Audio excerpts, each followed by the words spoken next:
Bonjour les élèves! Aujourd'hui, nous allons calculer l'aire et le périmètre des figures composées.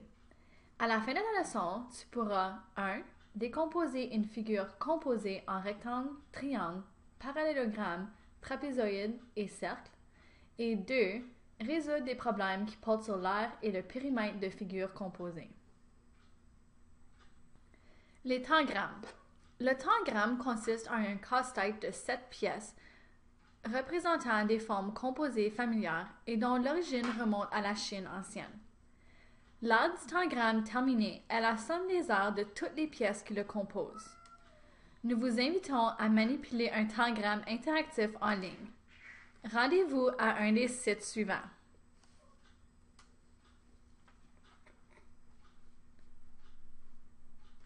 Voici une idée d'une des activités à faire dans un des sites web que nous vous avons proposé. Alors, vous avez un tangramme à 7 morceaux et il faut essayer de recréer le dessin qui est à droite. Alors, ce que tu peux faire, c'est apporter tes morceaux, puis ensuite les tourner pour les rentrer en place. Donc, si je joue avec celui-là, je ne sais pas trop la solution, alors évidemment, je devine en ce moment. Je n'ai pas un trapèze qui peut rentrer là.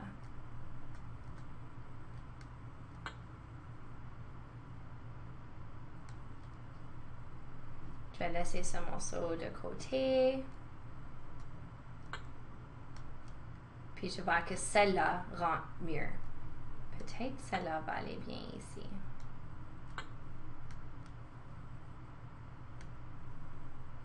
En tout cas, on vous encourage de jouer avec les tangrammes pour voir si vous pouvez recréer les dessins qui sont là. Puis évidemment, à chaque fois que tu visites le site web, il y a un différent tangramme à résoudre. C'est un jeu très intéressant qui va te permettre d'explorer l'idée derrière les figures composées. Ils sont composés de plusieurs figures simples. Voici un tangramme de la carte du monde. C'est une façon intéressante que nous pourrions trouver l'aire de la Terre. Les figures composées. Comme on a vu dans l'activité du tangramme, les formes sont souvent composées de figures simples. En utilisant les formules du calcul du périmètre et de l'aire de figures simples, nous pouvons trouver l'aire et le périmètre d'une figure composée. Il sera important d'avoir votre feuille de formule de l'ocre avec vous. Voici les concepts clés de la leçon. Une figure composée est une figure formée d'au moins 2 figures simples. Pour déterminer l'aire totale d'une figure composée, additionne ou soustrait les aires des figures simples qui la composent. Pour déterminer le périmètre d'une figure composée, additionne les longueurs des côtés de la figure. Pour résoudre un problème, il faut 1. Comprendre le problème, donc énoncer ton plan. 2. Choisir une stratégie, donc énumère ton processus. 3. Appliquer la stratégie, donc effectue les calculs. Et 4. Réfléchir, donc vérifie la vraisemblance et énonce la solution. Commençons avec un premier exemple. On vous demande de déterminer l'aire du vitrail ci-compte. Avec les activités des tangrammes, vous avez peut-être réalisé que toute figure peut se décomposer en figures simples. Ici, je vois un rectangle et 2 triangles rectangles. Juste pour vous montrer ce que je vois, on voit un des triangles rectangles qui est ici et qui a une base de 12 et un autre des triangles rectangles qui est ici avec une base de 4 et une hauteur de 6. Ensuite, je remarque aussi un rectangle entre les deux formes. Alors, si on ignore toutes les petites formes à l'intérieur de la vitrail, nous avons une figure plus simple comme ceci.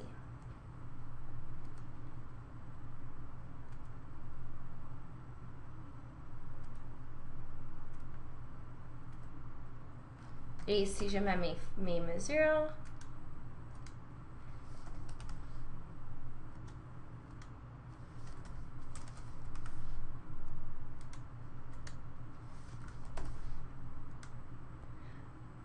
On peut décomposer le vitrail en 3 parties, un rectangle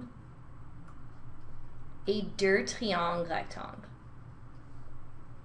Pour déterminer l'art total du vitrail, additionne l'art du rectangle et les arts des 2 triangles rectangles. Alors, l'art total sera l'art du rectangle plus l'art des 2 triangles rectangles. Pour l'art du rectangle, nous savons que la formule est longueur fois largeur ou base fois hauteur. La base mesure 24 et la hauteur mesure 16. Ceci me donne 384 cm². Si je considère maintenant le triangle 2, la formule est base fois hauteur divisé par 2. La base de ce triangle est 12, la hauteur est 16 et l'aire me donne 96 cm². Je viens de réaliser que j'ai écrit 6 ici au lieu de 16. Ensuite, pour l'aire de triangle 3, j'ai encore la même formule de l'aire. Alors, j'ai 4 par contre cette fois-ci comme base, 16 comme hauteur et 32 comme aire.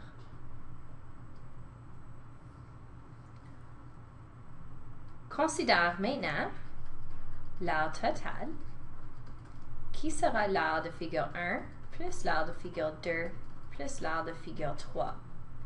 Si tu annotes ton schéma au début, c'est plus facile de communiquer tes calculs par la suite. Ensuite, si j'additionne ces aires ensemble, j'ai un total de 512 cm².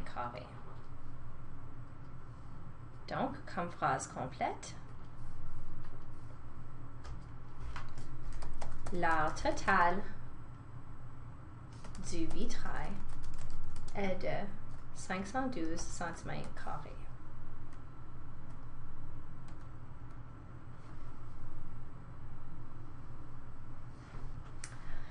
Maintenant, ça serait méthode 1.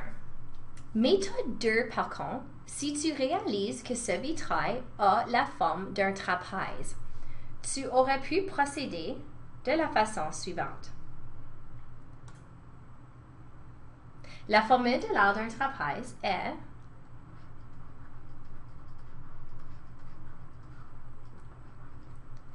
la somme de la petite base plus la grande base fois la hauteur divisée par 2. Dans ce cas ici, la petite base mesure 24, juste ici. La grande base mesure 12 plus 24 plus 4, qui est de 40. La hauteur du trapèze est 16 et on divise le tout par 2. Ce calcul me donne 512 cm². C'est peut-être plus simple que de faire 1, 2, 3, 4 étapes. Mais les deux méthodes te donnent la même réponse. Donc, les deux méthodes sont efficaces. Par contre, il y en a une qui est plus efficiente que l'autre. Passons maintenant à l'exemple 2. Détermine le périmètre du vitrail de l'exemple 1 et arrondis au centimètre près. Si je transfère notre figure de exemple 1 ici,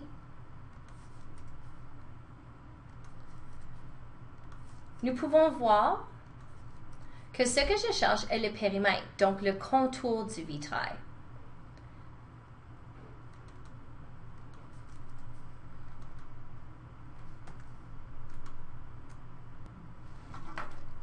Maintenant, ce que je connais est le suivant. Que ça mesure 24 Et donc, toute la base ici mesure 40. Par contre, ce que je ne connais pas pour faire le contour est la mesure de cette hypoténuse ici du triangle rectangle et la mesure de cette hypoténuse ici de ce triangle rectangle. Remarque que j'ai annoté avec des lettres C et D. Ceci va m'aider avec la communication de mes étapes.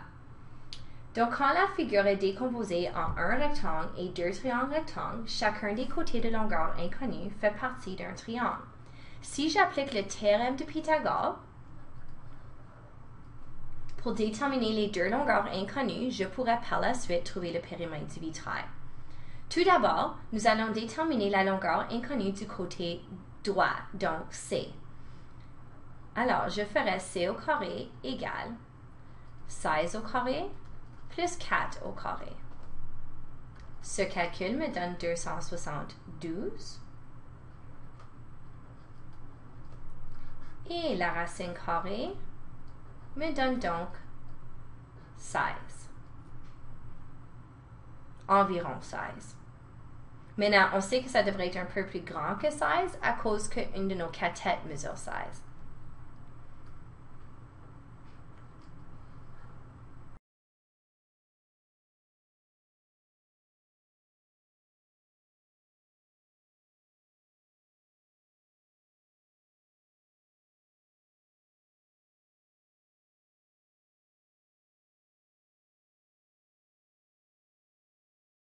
Déterminons maintenant la mesure du côté gauche. Alors, D au carré nous donne 400 et la racine carrée de ce calcul me donne 20. Maintenant, additionnez les mesures de tous les côtés du trapèze pour en déterminer le périmètre. Faites attention de ne pas inclure la mesure de 16 qui est la hauteur à l'intérieur du trapèze. Donc, nous avons 24 plus 40, qui sont nos deux bases, plus 16 plus 20, qui sont nos deux diagonales. Cette somme me donne 100 cm. Donc, le périmètre du vitrail est de 100 cm.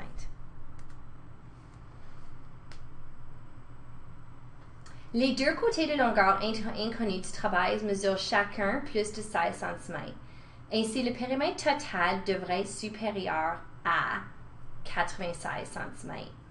Donc, il est probable que la solution déterminée 100 cm soit juste.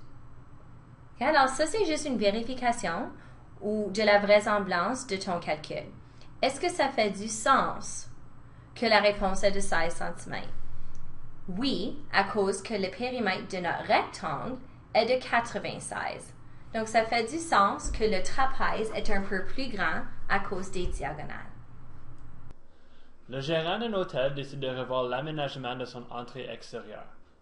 Dans les nouveaux plans, on souhaite installer un chemin pavé qui conduit à une fontaine en forme de demi-cercle.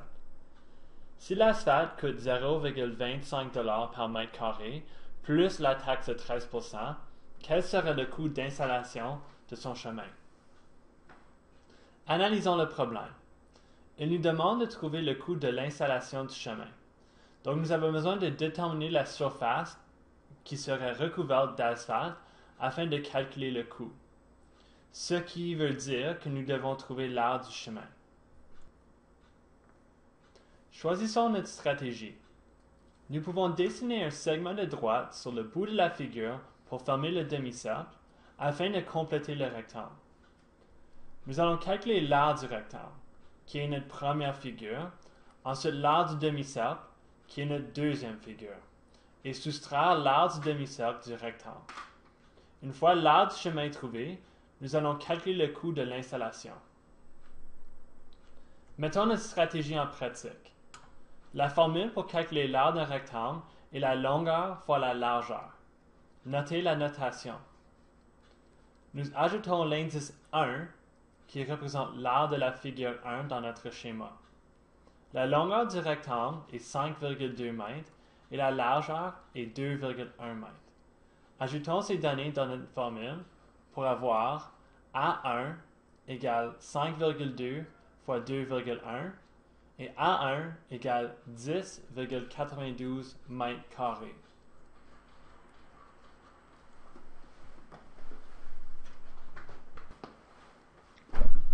Afin de déterminer l'aire du demi-cercle, nous allons déterminer l'aire d'un cercle au complet et le diviser par 2. Nous pouvons observer que le diamètre du cercle est égal à la largeur du rectangle. Donc, D égale 2,1 mètre. Puisque le diamètre est 2 fois le rayon, nous avons rayon égale diamètre divisé par 2. Ensuite, rayon égale 2,1 divisé par 2 pour nous donner rayon égale 1,05 mètre. La formule pour trouver l'aire d'un cercle est R égale pi fois le rayon au carré. Puisque la figure 2 est un demi-cercle, nous pouvons dire que A2 égale pi fois le rayon au carré divisé par 2. Ensuite, R2 égale pi fois 1,05 au carré divisé par 2. Ensuite, A2 égale pi fois 1,1025 divisé par 2, qui nous donne par la suite A2 égale 3,46 divisé par 2, nous donne une réponse finale que A2 égale 1,73 mètres carrés.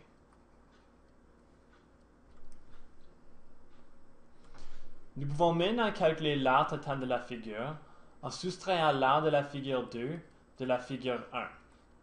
Donc nous avons aire totale égale A1 moins A2, aire totale égale 10,92 moins 1,73 et aire totale égale 9,19 mètres carrés.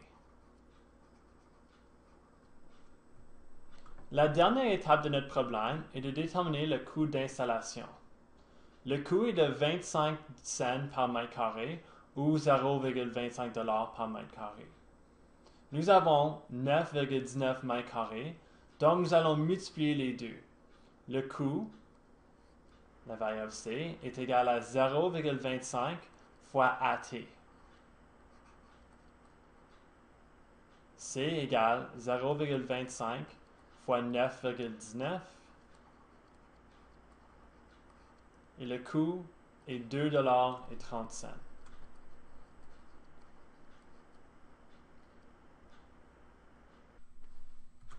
Rappel, pour calculer une taxe, nous devons additionner le prix d'un objet ainsi que 13% de celui-ci. 13% peut être converti en décimale, donc 13 sur 100, qui est 0,13, et 100% est 1. Si nous représentons ceci avec une formule, nous avons que la taxe est égale à 1 fois le prix plus 0,13 fois le prix. Nous pouvons sortir un facteur commun, donc faire l'inverse de la distributivité, ce qui nous donne taxe égale 1,13 fois le prix. Donc, nous pouvons calculer une taxe de 13% en multipliant le prix par 1,13. Le coût total est le coût que nous avons trouvé fois 1,13. Donc, CT égale 1,13 fois C. CT égale 1,13 fois 2,30 $ ou 2,30. Et finalement, coût total égale 2,60. Puisque nous parlons d'argent, nous arrondissons au centième près. Le coût total d'installation du chemin serait 2,60 $. Exemple 3, suite. Le chemin aura une bordure fabriquée de bois. Un morceau de bois de 2 mètres de long coûte 8 $ plus la taxe de vente de 13%. Quel sera le coût d'installation de la bordure? Analysons le problème. Il demande de déterminer le coût d'installation de la bordure. Une bordure est placée autour d'un objet pour l'encadrer, donc nous cherchons le périmètre. Établissons notre stratégie. Nous allons déterminer le périmètre de la figure en additionnant toutes les longueurs des segments ainsi que la circonférence du demi-cercle. Ensuite, nous allons déterminer le coût d'installation de la bordure. Comme nous avons déterminé dans la première partie de l'exemple 3, le rayon du cercle est 1,05 m. Le périmètre d'un cercle se nomme la circonférence. La circonférence d'un cercle est C égale 2 fois pi fois r. Ce qui veut dire la circonférence d'un demi-cercle est C égale 2 fois pi fois r divisé par 2. Les deux s'annulent, donc nous avons C égale pi fois r. C égale donc pi fois 1,05 et la circonférence de notre demi-cercle, ou la longueur de notre demi-cercle, est C égale 3,30 m. Ajoutons cette valeur à notre figure. Calculons maintenant le périmètre total en additionnant toutes les mesures des côtés de la figure. P total égale 5,2 plus 2,1 plus 5,2 plus 3,3. P total égale 15,8 mètres.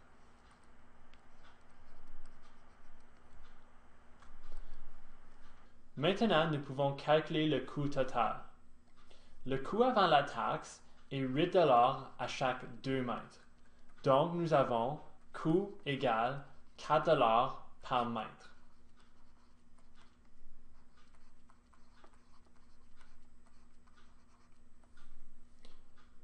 Multiplions le coût par mètre avec le montant de mètres que nous avons. Le coût est égal à 4 fois 15,8.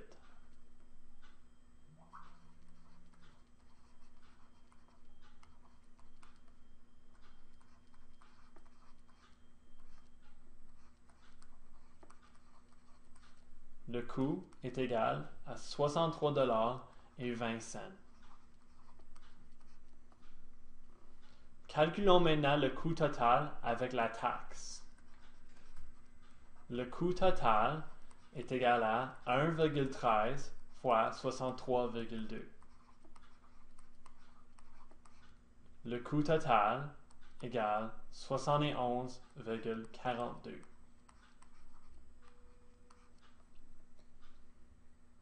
Le coût total de l'installation de la bordure serait 71 $ et 42 cents. Ceci est la fin de la leçon. À demain! Salut! Bye! Okay.